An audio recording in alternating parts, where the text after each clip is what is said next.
kembali lagi di Sven. Ya, sekarang kita bahas sejarah lagi kayak biasa. Cuman yang beda ini settingnya, dan kita juga udah jarang lagi baru-baru kali ini gitu nge-record lagi. Nah, sekarang bahas sejarah yang ingin saya bahas sekarang adalah pembantaian Dili. Nah, kalau kalian tahu, pembantaian Dili ini merupakan chapter kecil dari genosida di Timor Leste yang dilakukan oleh TNI. Memang ini merupakan catatan hitam di negeri kita, Indonesia. Langsung mulai saja. Latar belakang kenapa pembantaian Dili ini bisa terjadi. Itu semua berawal dari Oktober 1991. Sebuah delegasi dari anggota Parlemen Republik Portugal dan 12 orang wartawan Australia dijadwalkan mengunjungi Timor Timur atau Timor Leste, ya kita sebutnya saja Timor Leste biar nggak bingung. Nah, para mahasiswa Timor Leste ini siap-siap untuk menyambut, karena ya mereka kan ingin kemerdekaan, ingin lepas dari dekolonisasi. Hanya saja ditolak oleh pemerintah Indonesia karena salah satu wartawan tersebut bernama Jill Joliffe itu dia pro Fretilin atau pro kemerdekaan. Karena Fretilin ini diasosiasikan dengan gerakan kiri atau gerakan komunis. Ya, tentu saja pembatalan yang dilakukan oleh pemerintah Indonesia ini menyebabkan kekecewaan di kalangan mahasiswa yang membuat situasi ini semakin panas antara pro Indonesia sama pro kemerdekaan, atau nama lainnya pro integrasi dan pro merdeka. Nah, itulah yang di tengah melakukan pertemuan di gereja Motael di Dili. Lalu kita mulai ke kejadiannya atau pembantaian.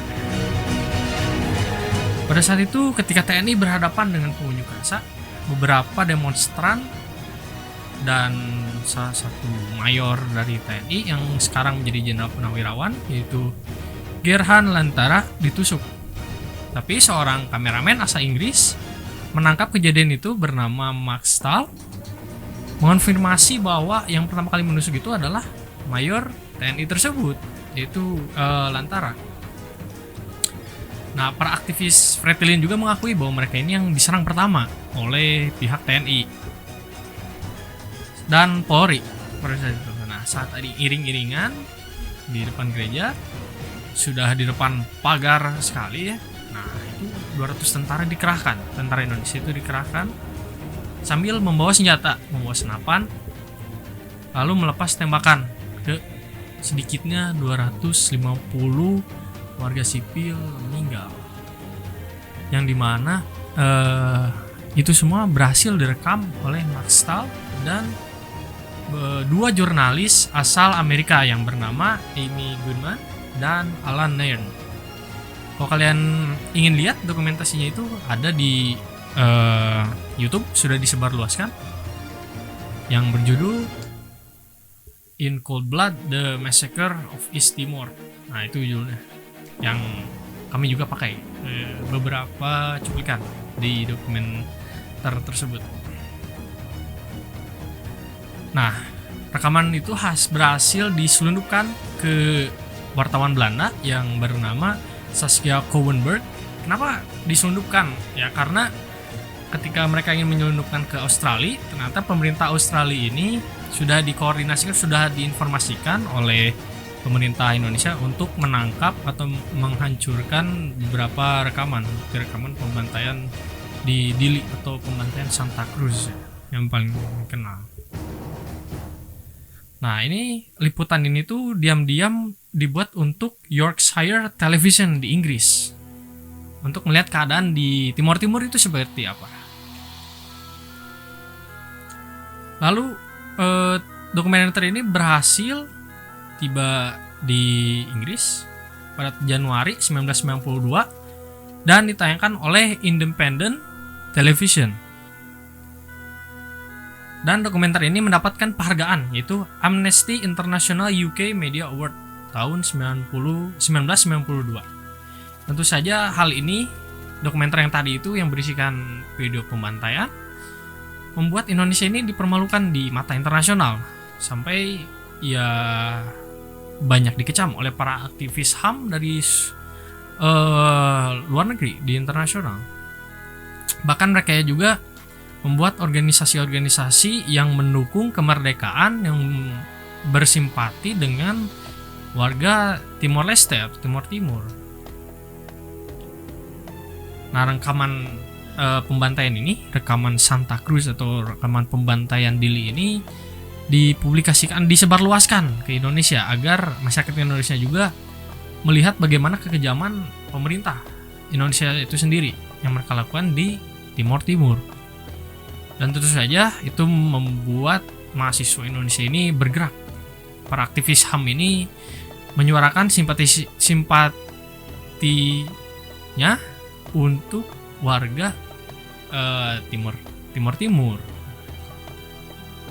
Nah, karena Timur Timur ini merupakan bekas koloni Portugal, tentu saja warga-warganya ini mendesak pemerintah Portugal untuk segera mendukung kemerdekaan mereka, yang dimana memang tentu itu dilakukan oleh pemerintah Portugal itu sendiri. Mereka mengajukan ke Uni Eropa atau EU untuk menekan Indonesia, tapi gagal. Kenapa? Karena pada saat pemerintahannya Soeharto itu banyak kerjasama yang dilakukan dengan Uni Eropa, terutama Inggris, yaitu hubungan ekonomi dengan Indonesia. Lalu masyarakat Australia pun ikut mengecam pemerintahannya karena pemerintahannya itu mengakui bahwa Timor Leste ini kepemilikannya itu Indonesia, tidak mengakui bahwa Timor Leste ini berdaulat, negara yang berdaulat atau negara yang merdeka. Karena kenapa Australia melakukan itu? Karena tadi juga sama alasannya, itu adalah hubungan kerjasama militer yang terjadi antara Indonesia dan Australia. Namun pada tahun 1999 Australia memutus sementara hubungan kerjasama militer dengan Indonesia dan mulai mendukung gerakan di Timor Leste karena akibat kekerasan usai referendum kemerdekaan Timor Leste. Jadi kalau kalian tahu, kemerdekaan Timor Leste ini terjadi tahun 1999. Nah, pembantaian Dili ini terjadi pada 12 November yang menjadi hari berdarahnya atau gimana, hari penting bagi mereka karena memang saja warga mereka ini dibantai sekitar 250 orang atau lebih, yang dimana ini merupakan chapter kecil, bagian kecil dari genosida di Timor Timur. Kalau misalnya seluruhnya total dari pembantaian yang dilakukan itu bisa mencapai 100.000 lebih. Nah, itu sangat tidak bisa ditolerir karena merupakan kejahatan HAM terbesar, yaitu genosida. Ya, cukup segitu saja secara singkat. 250 orang meninggal dibantai oleh TNI. Dan bagaimana reaksi para pejabat Indonesia? Tentu saja mereka menolak, tapi memberikan statement yang mendukung aksi mereka, maksudnya yang mengklarifikasikan bahwa mereka itu benar-benar melakukan pembantaian. Nah, karena itu agak abu-abu juga, agak blunder pernyataan para politisi dan dari pihak TNI juga, itu menyebabkan blunder.